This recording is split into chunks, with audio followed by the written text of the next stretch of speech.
Hello dears, good evening. നമ്മളിത് എത്തിക്കഴിഞ്ഞു. എല്ലാവരും സുഖമായിട്ടിരിക്കുന്നു വിശ്വസിക്കുന്നു.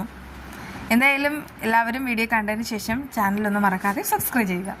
അപ്പോൾ ഇന്നത്തെ കാര്യങ്ങൾ എന്തൊക്കെയാണെന്ന് നോക്കാം. പ്രത്യേകിച്ച് ഇപ്പോൾ ഈ ബലരാമനാണെങ്കിൽ ഇതുവരെ സാഗറിൻ്റെ കുടുംബത്തോടൊപ്പം ചേർന്ന് നിന്നിട്ട് പെട്ടെന്ന് അയാൾ ഒരു ടോക്സിക്കായിട്ട് മാറുന്ന സമയത്ത് നമുക്ക് പോലും അത് പെട്ടെന്ന് ഉൾക്കൊള്ളാനായിട്ട് കഴിയില്ല. പക്ഷേ ബലരാമൻ അങ്ങനെ മാറുന്ന ഒരാളുമല്ല. ബലരാമൻ്റെ ക്യാരക്ടർ എന്തുകൊണ്ട് നമുക്ക് ഓക്കെ ആയിരുന്നു. പെട്ടെന്ന് അയാൾ മാറണം എന്നുണ്ടെങ്കിൽ അതിൻ്റെ പുറകിൽ ഒരു അജണ്ട ഉണ്ട് താനും. പക്ഷേ അതിപ്പോൾ റിവീൽ ചെയ്യാനായിട്ട് പറ്റുകയില്ല. അതിന് കാരണമുണ്ട്.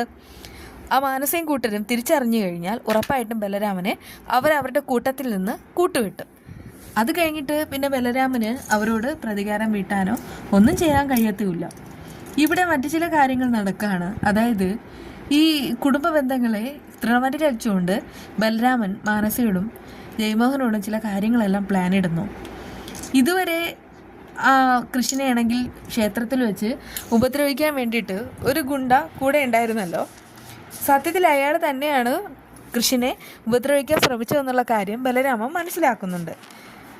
പക്ഷേ അതിപ്പോൾ അറിഞ്ഞ ഭാവം നടിക്കാനായിട്ട് പാടില്ല. അതുകൊണ്ടാണ് ബലരാമൻ അങ്ങനെയായിട്ട് മാറുന്നത്. അതേസമയം മാനസയുടെയും ജയമോഹൻ്റെ അടുക്കൽ വന്നിട്ട് പറയുന്നുണ്ട്, ഈ ബന്ധങ്ങളൊക്കെ ചില സമയത്ത് ആവശ്യമില്ലാത്ത ഒരു കാര്യമായിട്ട് എനിക്ക് തോന്നുന്നുണ്ട്. എന്തോ എനിക്കതിനോട് ഒട്ടും തീരെ താല്പര്യവുമില്ല. ബന്ധങ്ങൾ ബന്ധനങ്ങളായി മാറുകയാണ്. ചീപ്പ് ഏർപ്പാടാണ് ഈ ബന്ധങ്ങൾ. അച്ഛൻ, അമ്മ, സഹോദരങ്ങൾ, കാമുകി, ഭാര്യ, അങ്ങനെയുള്ള ബന്ധങ്ങൾ. അത് കേട്ടിട്ട് അവർക്ക് ഒത്തിരി സന്തോഷമാവാണ്. പ്രത്യേകിച്ച് അവർ എന്താണോ ആഗ്രഹിച്ചത് അത് നടക്കുന്നു എന്നുള്ള രീതിയിലാണ് അച്ഛനും മകളും ആഘോഷിക്കുന്നത്. അതായത് ഈ ബലരാമൻ്റെ വീട്ടുകാരെ വെറുക്കണം, തിരിച്ച് അവരും ബലരാമനെ വെറുക്കണം. അതുപോലെ തന്നെ കൃഷും ബലരാമനും തമ്മിൽ നന്നായിട്ട് അടിയുണ്ടാവണം. അത് കണ്ടിട്ട് കൺമണിയും സുജാതയും സാഗറും കരയണം. അതാണല്ലോ അവരുടെ എല്ലാവരുടെ അജണ്ട. എന്നാൽ ആ ഒരു തരത്തിലാണ് കാര്യങ്ങൾ താൻ മുന്നോട്ട് കൊണ്ടുപോയിരിക്കുന്നതെന്ന് ബലരാമനായിട്ട് വരുത്തി തീർക്കുമ്പോൾ ഇത്തവണ ബലരാമനെ മാനസയും പിന്നെ ജയമോഹനും വിശ്വസിക്കുകയാണ്. സത്യം പറഞ്ഞാൽ കുറേ ദിവസമായിട്ട് അവരിങ്ങനെ ആൾക്കാരെ കുരങ്ങ് കളിപ്പിച്ചുകൊണ്ടേ ഇരിക്കുന്നു. പ്രത്യേകിച്ച് ആ വരുൺ വന്നിട്ട് നല്ലൊരു ഡോസ് തന്നെ അച്ഛനും മൾക്കും കൊടുക്കുന്നുമുണ്ട്. കാരണം വരുണിൻ്റെ കാശ് കണ്ടിട്ടാണ് അവർ ഇതുവരെ കൂടെ നിർത്തിയത്. പക്ഷേ ബലരാമൻ വരുന്ന സമയത്ത് വരുണിനെ മറന്നിട്ട് ഇപ്പോൾ ബലരാമൻ്റെ കൂടിയിരിക്കുന്നു. ഇനി അവിടെ വരുണിന് യാതൊരു പ്രസക്തിയില്ല. അങ്ങനെയൊക്കെ ദുഷ്ടത്തരം ചെയ്യുന്ന കൂട്ടരാണ് ഇവർ. അതുകൊണ്ട് തന്നെയാണ് ആ ഒരു തരത്തിൽ ബലരാമൻ കളിക്കുന്നതെന്ന് നിസ്സംശയം നമുക്ക് പറയാനായിട്ട് സാധിക്കും.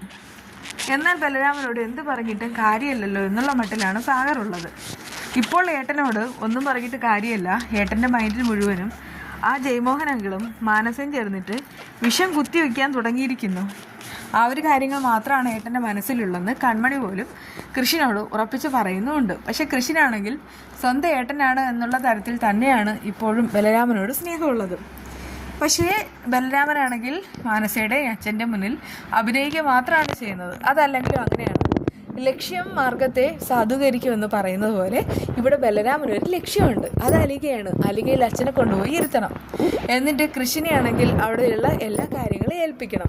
അതിനു വേണ്ടിയിട്ട് ബലരാമൻ ഇങ്ങനെ ഓരോ കാര്യങ്ങൾ ചെയ്യുന്നുണ്ടെങ്കിൽ നമ്മൾ ബലരാമനെ വെറുക്കയല്ല വേണ്ടത്. ബലരാമൻ ഗംഭീരം തിരിച്ചുവരവ് ഇനി നടത്താനായിട്ട് പോകുന്ന സമയത്ത് ഇവിടെ ഏറ്റവും കൂടുതൽ തിരിച്ചടി കൊടുക്കാൻ പോകുന്നത് മാനസയ്ക്കും ജയമോഹനും തന്നെയാണ്. ആ സമയത്ത് കിരീടവും ചെങ്കോലും നഷ്ടപ്പെട്ട് മാനസയും ജയമോഹനും നിൽക്കുന്ന സമയത്ത് കൺമണിയും കൃഷും സാഗറിൻ്റെ കുടുംബവും എല്ലാവരും അലിക വീണ്ടും ഭരിക്കാൻ വേണ്ടി അത് ഏറ്റെടുക്കുമ്പോൾ ഒന്നുമില്ലാതെ അവർക്ക് അവിടുന്ന് ഇറങ്ങേണ്ടി വരും. അതൊക്കെയാണ് ഇനി വരാൻ പോകുന്ന കിടിലൻ വിശേഷങ്ങൾ. നമ്മുടെ വീഡിയോയിൽ എന്താണെന്ന് കാണണ്ടേ. അതായത് നമ്മൾ ഇന്ന് ചപ്പാത്തിക്കും പൂരിക്കും പറ്റിയ ഒരു കറിയാണ് ഉണ്ടാക്കിയിരിക്കുന്നത്. ഒരു പാൻ അടുപ്പത്ത് വെച്ച് ചൂടാക്കുക, കടുക് പൊട്ടിക്കുക, പരിപ്പ് പൊട്ടിക്കുക, ഉഴുന്ന് പരിപ്പും ഇട്ട് കൊടുക്കുക.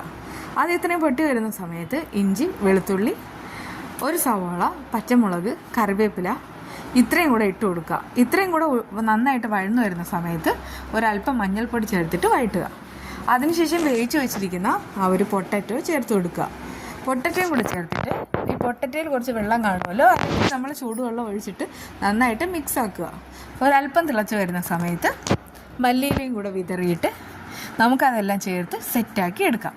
ഇതൊരു അടിപൊളി കറിയാണ്. പ്രത്യേകിച്ച് തമിഴർക്കാണ് ഇതൊരു കുളമ്പ് എന്ന് പറയുന്ന ഒരു കറിയാണ്. അവർ കുഴമ്പെന്ന് പറയില്ലല്ലോ, ലായല്ലേ പറയുന്നത്. അതുകൊണ്ടാണ് കുളമ്പ് കറി. പക്ഷേ എന്നെ സംബന്ധിച്ച് ഞാനിത് ഇന്ന് പൂരിക്ക് ഉണ്ടാക്കി. ആ സമയത്ത് ഭയങ്കര ടേസ്റ്റ് ആയിരുന്നു. എന്തായാലും ഞാനിന്ന് പഠിച്ചതേ ഉള്ളൂ. നിങ്ങളിത് ട്രൈ ചെയ്ത് നോക്കുക. അപ്പോൾ നമുക്ക് അടുത്ത വീഡിയോ ആയിട്ട് കാണാം. ബൈ.